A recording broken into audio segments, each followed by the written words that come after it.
साथियों, बहुत सारे शहरों में, बहुत सारे देशों में कभी बिजनेसमैन, कभी एंटरप्रेन्योर्स, कभी ड्रीमर्स, प्रोफेशनल्स, इन लोगों के साथ मुझे प्रोग्राम करने का मौका मिलता है। एक मेरा वीआईपी नाम का प्रोग्राम होता है जिसमें लोग 2 दिन तक मेरे साथ रहते हैं। जब मैं उनको दुनिया में बहुत सारे लोगों की सक्सेस हैबिट्स बताता हूं तो अक्सर मैं देखता हूं कि वो कहते हैं, सर सबकी परिस्थिति एक जैसी थोड़ी होती है। आज यहां मैं इस बहते हुए पानी के सामने से बैठा हूं तो मुझे बारिश का एक उदाहरण ध्यान में आता है। साथियों, बारिश होती है तो कभी वो पूछती है कि मैं कहां गिरूं। वो तो बस आकाश से हो जाती है, वो घर की छत पे गिरती है, वो सड़क पे गिरती है, वो आपकी कार पे गिरती है, वो एक मैदान में गिरती है, वो एक ऐसे खेत में गिरती है जिस खेत को जोता नहीं गया है, और वो एक ऐसे खेत पर गिरती है जिस खेत को पूरा जोत के सींच के तैयार किया गया हो, गुड़ाई करके जुताई करके तैयार किया गया हो। मैं आपसे पूछना चाहता हूं कि आखिर फसल कहां पर उगती है?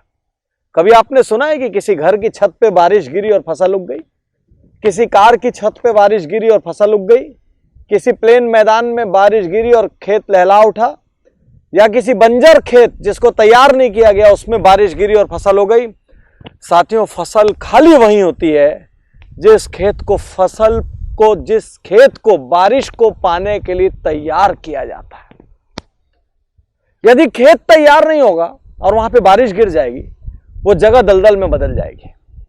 तो याद रखिए, फसल सिर्फ वहां उगती है जिस खेत की जुताई की गई हो, गुड़ाई की गई हो, जिस खेत में बीज डाले गए हो, तब जाके वो खेत फसल को उगाने के योग्य बनता है।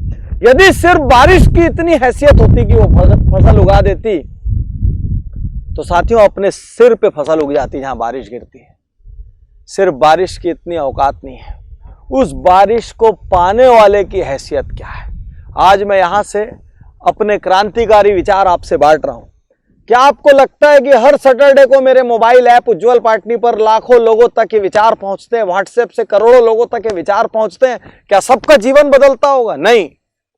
क्या आधों का जीवन बदलता होगा? नहीं। मुझे ये कहने में कोई अफसोस नहीं है। क्या 25% का जीवन बदलता होगा? नहीं। जीवन बदलता है सिर्फ 5-10% लोगों का, उन लोगों का जो इसको स्वीकार करने के लिए तैयार है, जो इसको एक पिक्चर का शो मान रहे हैं, जो इसको एक अच्छी क्लिप है मान रहे हैं। उनके साथ कुछ नहीं होगा।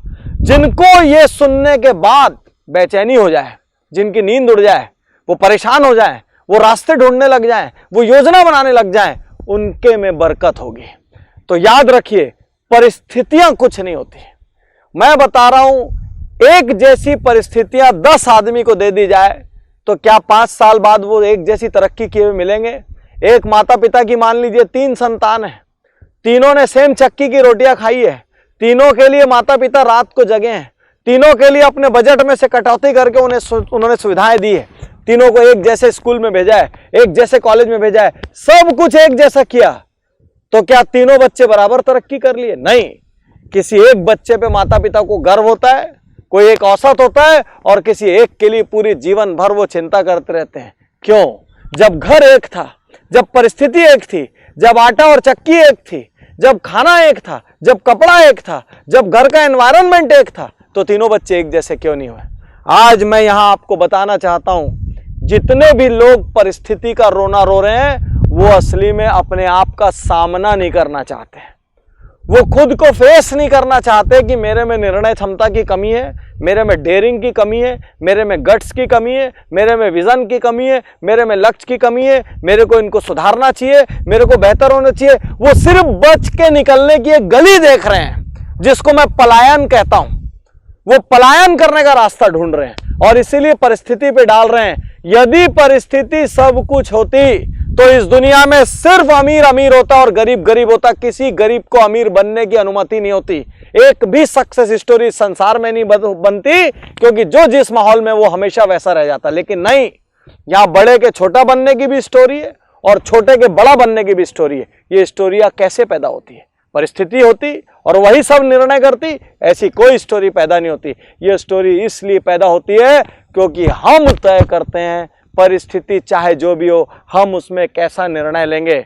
4 लोगों को ताश की पत्तियां बंटती है, एक साथ वो ताश खेलते हैं, वो ये नहीं चुन सकते कि कौन सी पत्ती उनके पास आएगी, लेकिन वो ये चुन सकते हैं कि जो पत्ती मेरे पास आएगी उससे मैं बेस्ट खेल कैसे खेल सकता हूं। मैं आज आपको यहां कहना चाहता हूं, यदि जीवन में बड़ा बनना है, यदि कोई भी सपना है, चाहे सामाजिक सपना हो, आर्थिक सपना हो, पारिवारिक सपना हो, राजनीतिक सपना हो, कोई भी सपना हो, सबसे पहली चीज जिसको डाइवर्स देना होगा वो है परिस्थितियों का रोना रोने की आदत।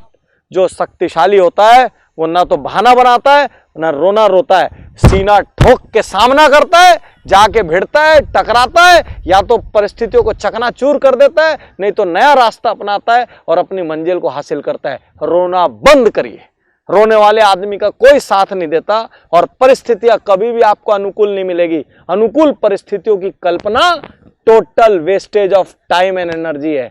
आज अभी यहां निर्णय लीजिए और सिर्फ एक चीज याद रखिए, चीजें वही बड़ी होगी जिन पे काम किया जाएगा। आप चाहे लाख रोते रहें, दुनिया में कुछ नहीं बदलेगा। शुक्रिया, धन्यवाद, थैंक यू।